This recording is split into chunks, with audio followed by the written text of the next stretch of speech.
भगवान श्री कृष्ण कहते हैं, आज भले ही मुश्किल का क्षण है, किंतु आने वाला जो भविष्य है वो निश्चित ही सुगम होगा। बस उम्मीद मत छोड़ना, क्योंकि उसी में ही तुम्हारी सफलता निहित है। एक समय की बात है, एक राज्य में एक प्रतापी राजा राज करता था।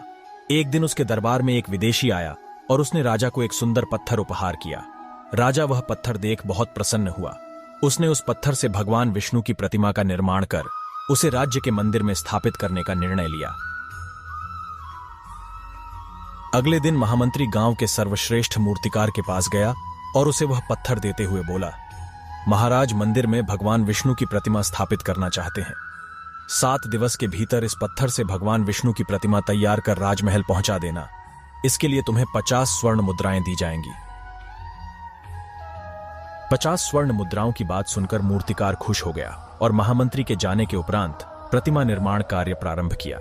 उसने अपने औजार निकाले और पत्थर तोड़ने के लिए उस पर हथौड़े से वार करने लगा, किंतु पत्थर जस का तस रहा। मूर्तिकार ने हथौड़े से कई बार पत्थर पर किए, किंतु पत्थर नहीं टूटा। हजारों प्रयास करने के उपरांत मूर्तिकार ने एक अंतिम प्रयास के उद्देश्य से हथौड़ा उठाया, किंतु यह सोचकर हथौड़े पर प्रहार करने के पूर्व ही उसने अपने हाथ खींच लिया कि जब 50 बार वार करने से पत्थर नहीं टूटा तो अब क्या टूटेगा। वह पत्थर लेकर वापस महामंत्री के पास गया और उसे यह कह वापस कराया कि इस पत्थर को तोड़ना नामुमकिन है, इसलिए इससे भगवान विष्णु की प्रतिमा नहीं बन सकती।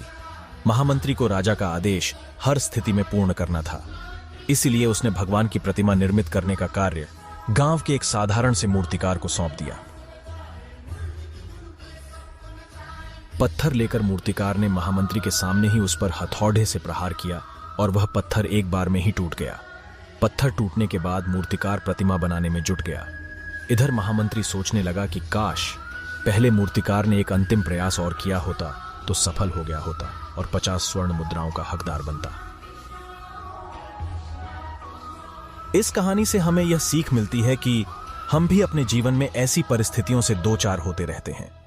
कई बार किसी कार्य को करने के पूर्व या किसी समस्या के सामने आने पर उसका निराकरण करने के पूर्व ही हमारा आत्मविश्वास डगमगा जाता है और हम प्रयास किए बिना ही हार मान लेते हैं। कई बार हम 1-2 प्रयास में असफलता मिलने पर आगे प्रयास करना छोड़ देते हैं, जबकि हो सकता है कि कुछ प्रयास और करने पर कार्य पूर्ण हो जाता या समस्या का समाधान हो जाता। यदि जीवन में सफलता प्राप्त करनी है तो बार बार असफल होने पर भी तब तक प्रयास करना नहीं छोड़ना चाहिए जब तक सफलता नहीं मिल जाती।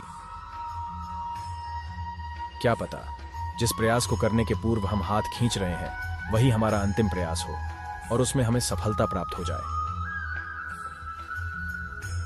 इसलिए भगवान श्री कृष्ण कहते हैं, आज भले ही मुश्किल का क्षण है, किंतु आने वाला जो भविष्य है वो निश्चित ही सुगम होगा। बस उम्मीद मत छोड़ना, क्योंकि उसी में ही तुम्हारी सफलता निहित है।